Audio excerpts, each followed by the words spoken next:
O nouă zi din viața de milionar a început chiar acum și oile nu știu ce fac aici. Cred că ca în orice zi trebuie să-mi beau cafeaua. Pentru că da, eu beau cafea dimineața. Îți beau de aici cafeaua și să o bea. Ce mai frumos de atât decât să stai dimineața și să-ți bei cafeluța. Așa.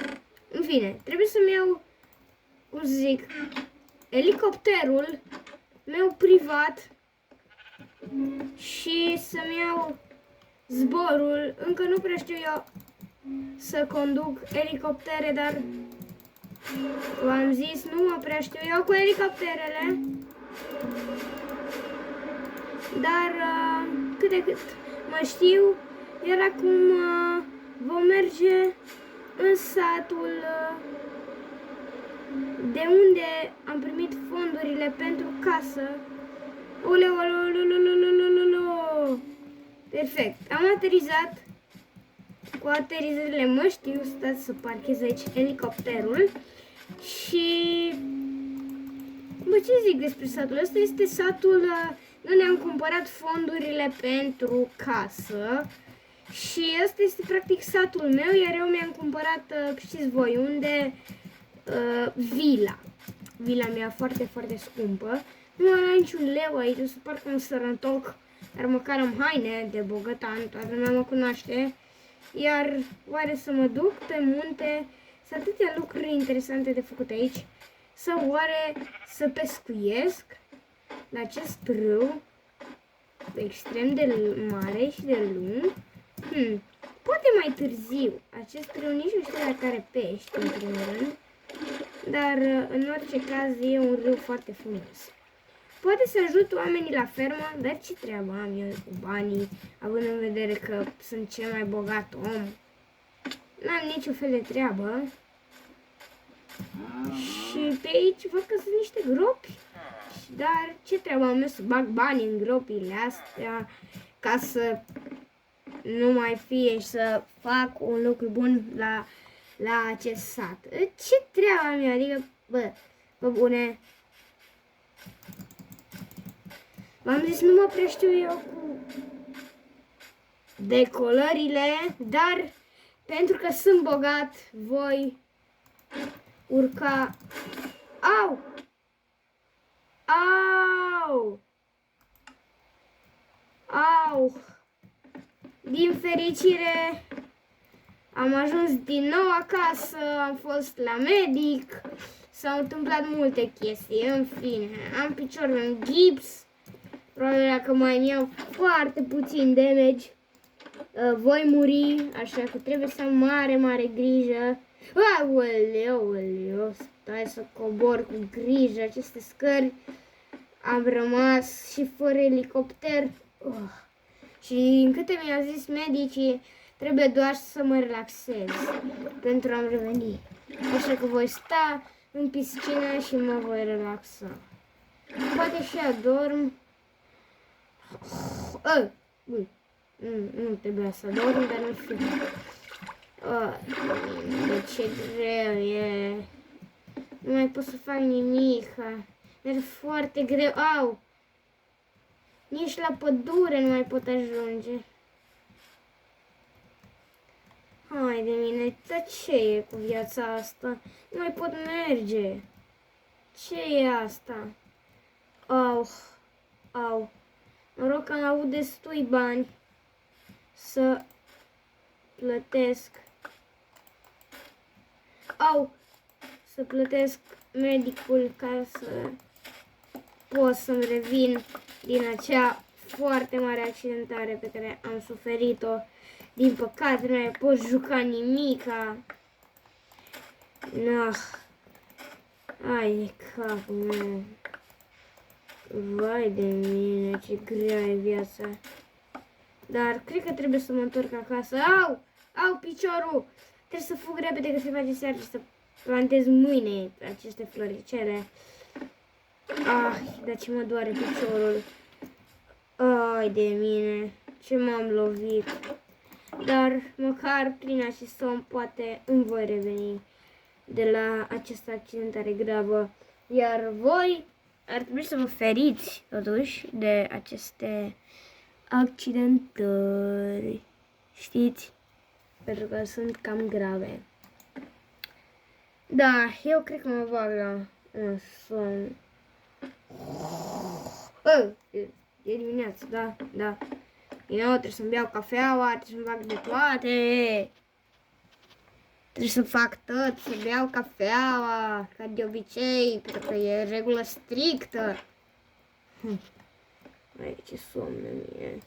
N-am dormit deloc bine, dar măcar nu mai doare deloc piciorul. Adică pot să sar și să zburd pe floricele pe câmpii, hai să le adunăm copii. Și mai 64 de floricele pe care trebuie să le plantez aici, pe lângă casă, pentru... ce mă doare, încă mă doare totuși.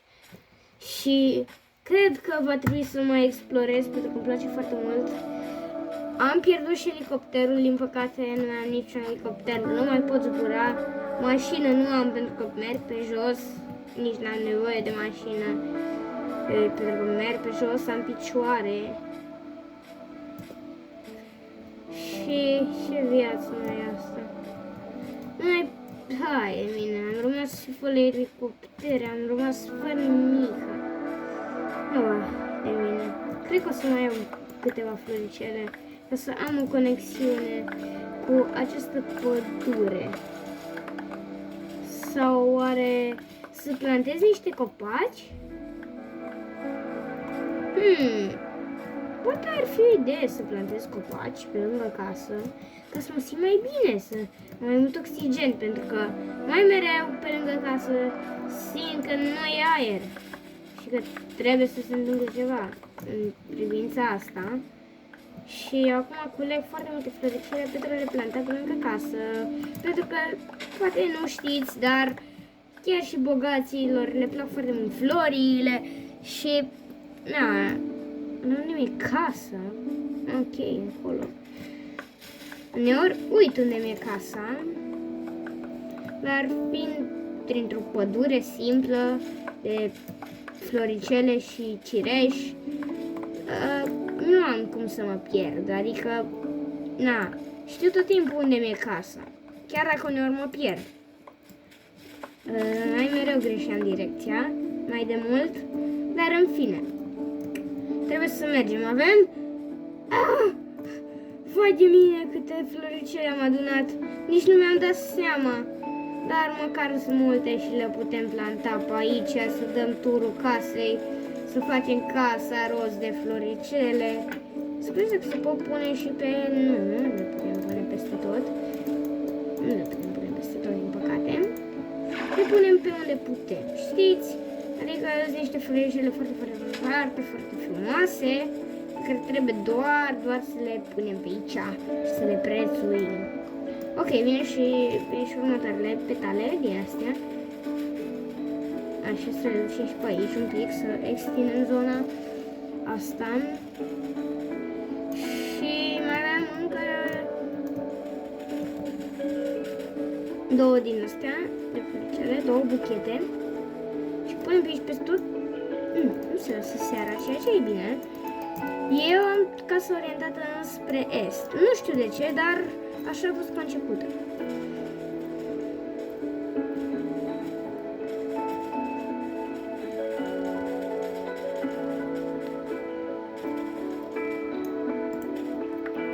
Bun, plantăm pe aici, dar cred că n-am făcut niciodată baie în lac. Adică n-am făcut niciodată baie în lac. Doar în acea piscină de acolo am făcut baie. Dacă țin bine minte, doar aici am făcut baie. Dar ce ar fi dacă aș coborî cumva până la lac, fără să mă lovesc, aș fi faza cu elicopterul de mai devreme, la care, sincer, aș vrea să uităm ce s-a întâmplat atunci, să facem baie în lac. Probabil o să fie mult mai greu să urcăm la loc, Dar Riș, cred că putem să sărim în acau. Oi, Doamne, ce rece e apa. Drrr. E rece. Să nu fie și pești răpitori. Oare sunt pești răpitori pe aici? Nu știu ce zic și nu cred. Poate pe aici să ne facem o coborâre sau un lift ar fi interesant să ne facem. Dar trebuie să escaladez la loc pentru că mie îmi place foarte mult să escaladez chestii, să fac parcururi. Așa, aproape. Aproape. Nu. Trebuie doar concentrare aici și poți și tu reuși dacă te concentrezi puțin la ce ai de făcut. Bam, pe aici să urcăm. Nu cred că mai e mult până ajungem sus. Sau? Am ajuns deja. Ei bine, da. Ziua de astăzi nu știu cât de fain a fost, având în vedere că mi-am rupt piciorul. Acolo e omul nostru de zăpadă la care de cât timp nu l-am mai văzut. Am și uitat cum îl cheamă. Acum pe bune, chiar am uitat cum îl cheamă. Și da. Ai, ce zile ciudate au fost astea. Am păsit foarte multe chestii plăcute și neplăcute.